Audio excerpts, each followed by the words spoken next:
Hi, my name is Joseph DiMeo. I survived a car accident with 80% burns, and I was the first successful face and double hand transplant in the world. So leading up to the accident, I was golfing with my dad throughout the day, which was like a typical schedule for me. It's either I went golfing with my dad or I went to the gym. And that day I did both actually. I went to the gym for a quick session, and then after that I went home, did some meal prepping, and then dad texted me to go out, and so I did. And it was a weekend too. So we were golfing, and then my job called me, and they asked me to do overtime shift, and I said yes because why not? I could handle it. I was young. I just turned 20 at the time. So went home, got my 5 hours of sleep, which was pretty typical for me. I either got 4 or 5 hours of sleep for a night shift job. I clocked in, did my normal shift, was like a lab tech. And then when I was driving home that morning, I fell asleep at the wheel. My car veered off to the side of the road, hit a curb,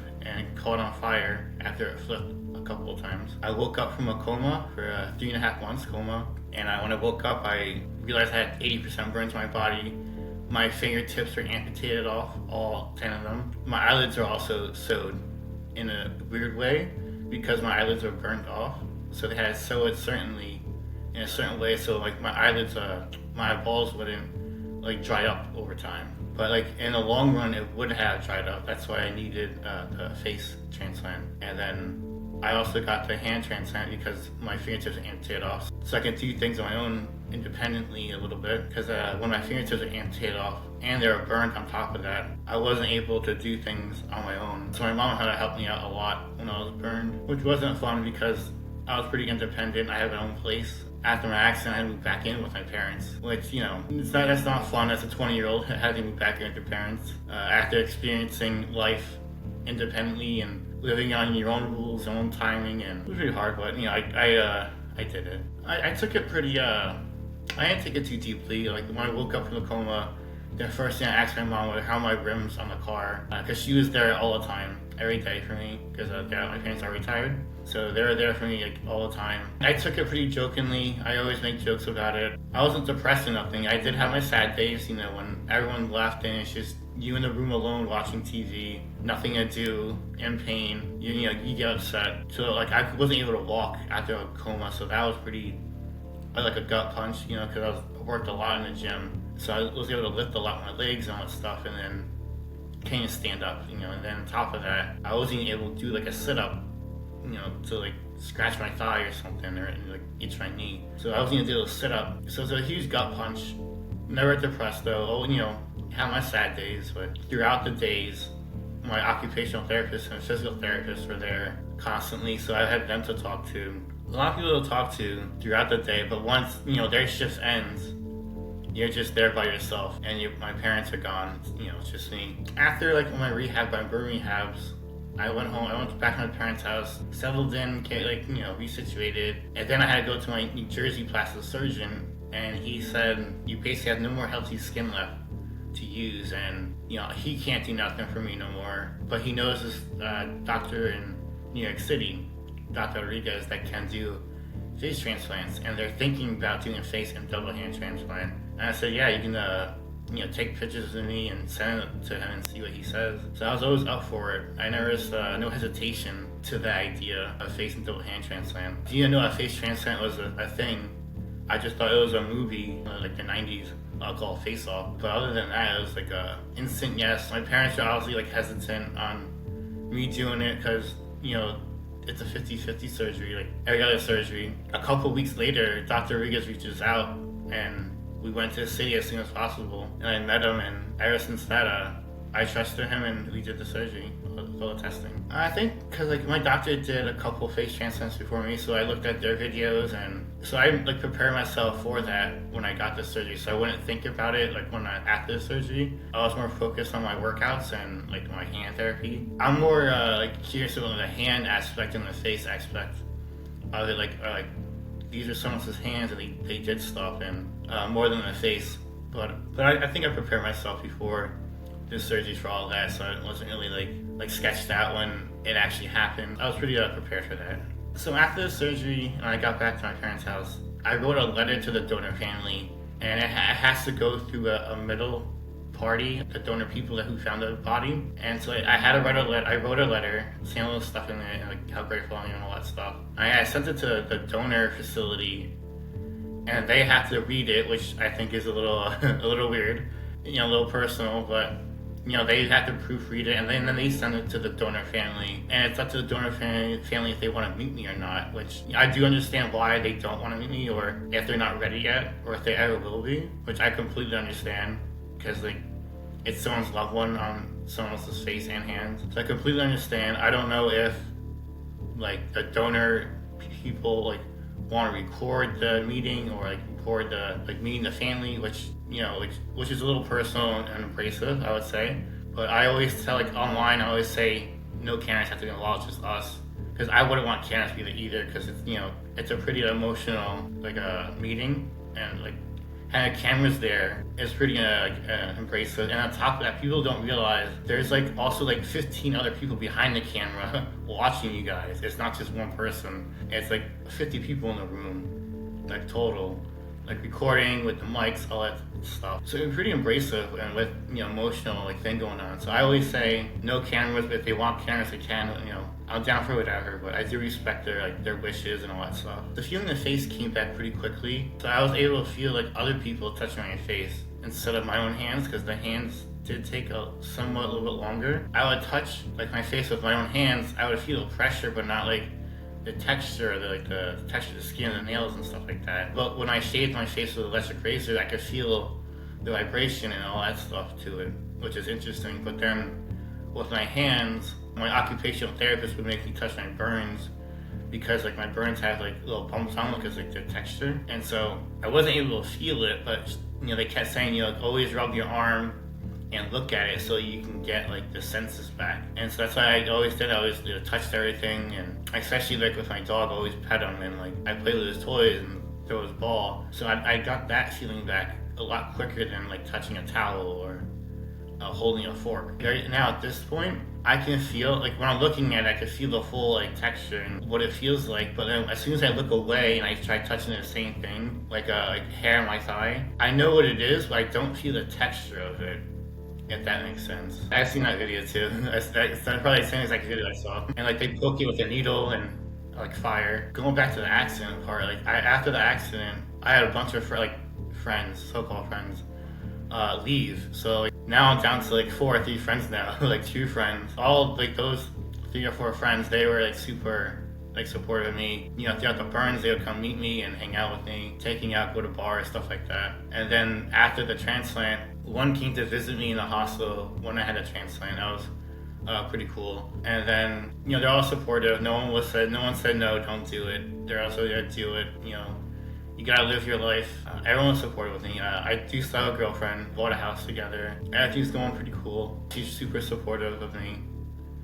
Doesn't really like say no. She lets me do like, whatever I want, and always helps me out with things. At the time, it was pretty like hurtful. Like I had like over 100 people on Snapchat, and they're like, oh, they're all gone. So it's like at the time, yeah, it hurt like pretty badly. Though I thought we were cool and stuff like that. And those friends I hung out every day, on weekends, hang out, stuff like that. And then I get into a little situation. They all like leave when I wake up, and they're all gone. And so that hurt. And then so I just chalked up that they only wanted to hang out with me because the things that I had, because I lived alone with a nice car and stuff like that. So I guess they just used me for the car or my time, I guess. I don't know. But yeah, that was pretty hurtful. But now I know who the real people are in my life. It's definitely a big learning curve for me, because like my girlfriend's a little older than me. She told me that this is a part of life, Joe. Like when you get older, a lot of people leave, and even without like a bad accident like you, so people still leave, and it's just a part of life. And that helps me, like when she tells me that kind of stuff, because she had a bunch of her friends leave too.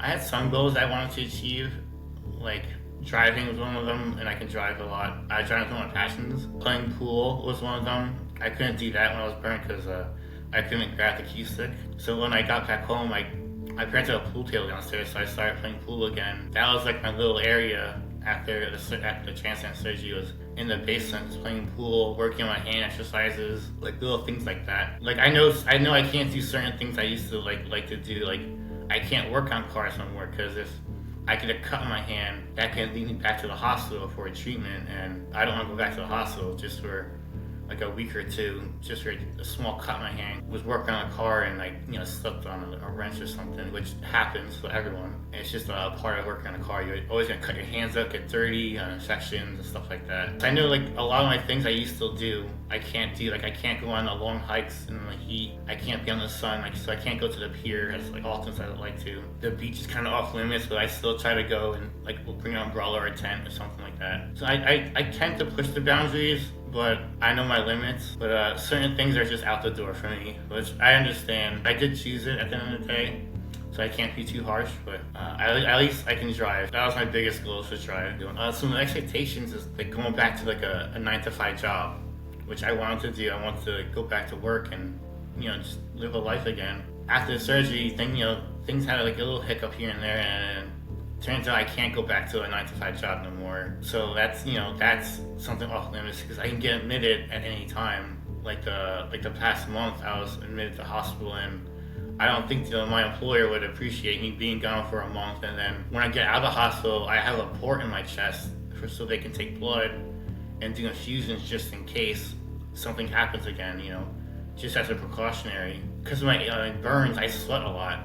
So the port is on the skin that sweats, so it tends to fall off when I get hot. So when I had the port in, I try to just stay calm and in the AC as much as I can. But going outside recently in the heat that we had in Jersey, I'll start to sweat just walking out for 5 minutes. And that can cause an infection. And when you have a port, they consider it a second heart. So if you get that infected, it's a pretty big deal. Which I've had 2 infections in a port before. So that was not a fun time to having an infection in my port, because they have to take it out and put a new one in a different location. It's not a fun time. It's pretty painful, but it is what it is. I'm in the process of writing a book. I just need help with it. I did find someone to help me with the book, finally, after years of trying on my own, failing, seeking help, people wanting a lot of money for it, $30,000 plus, which I do not have $30,000 to just write a book on. So writing a book, and then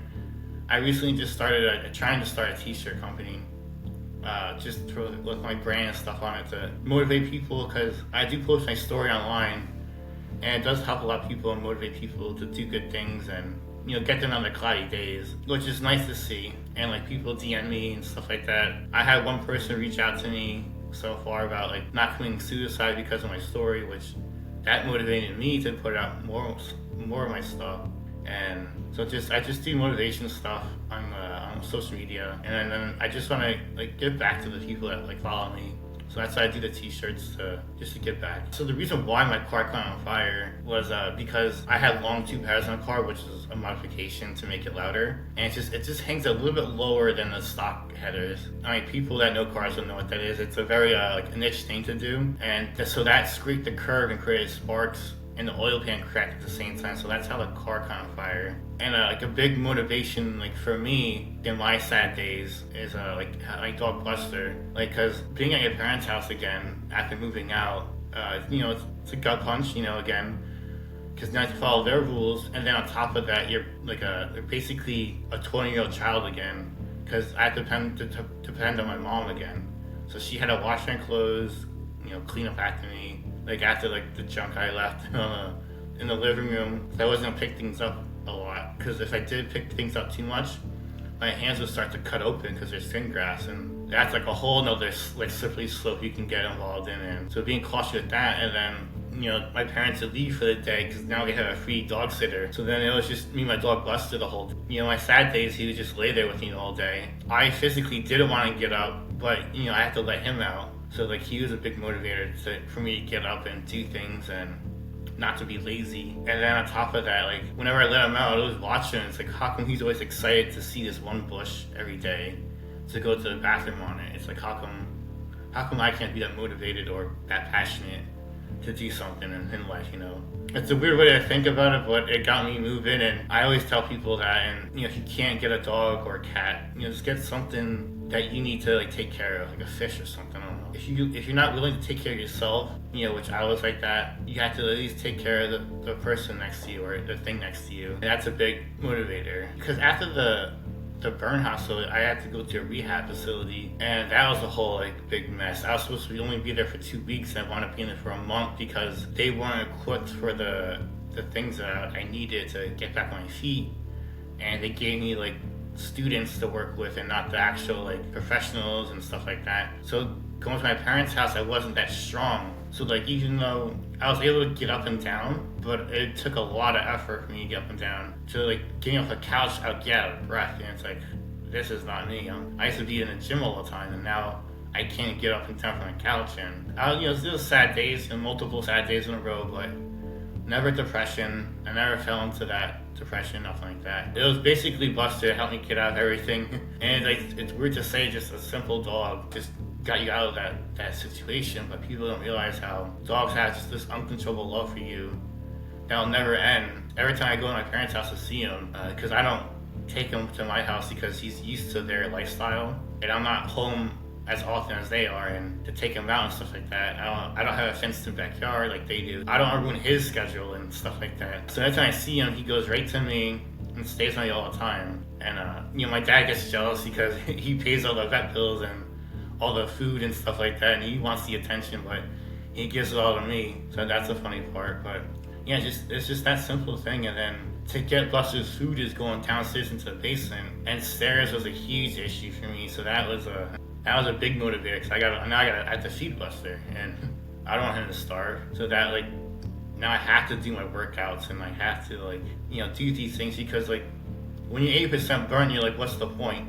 Like, why do I have to like work out? Like, who do I have to impress? There's nothing to enhance my looks or nothing to impress someone to date, something like that, So like I gave up in that aspect of appearance wise. I put on a lot of weight. Like I usually run around 200 pounds, and then when I was burnt, I shot to 230, which that was not fun. My Dr. Rios told me you got to lose some weight to do the surgery, so you're healthy and all that stuff. So I lost 10 pounds, and then I got the call to the surgery. And then also, just taking Buster on walks to lose weight.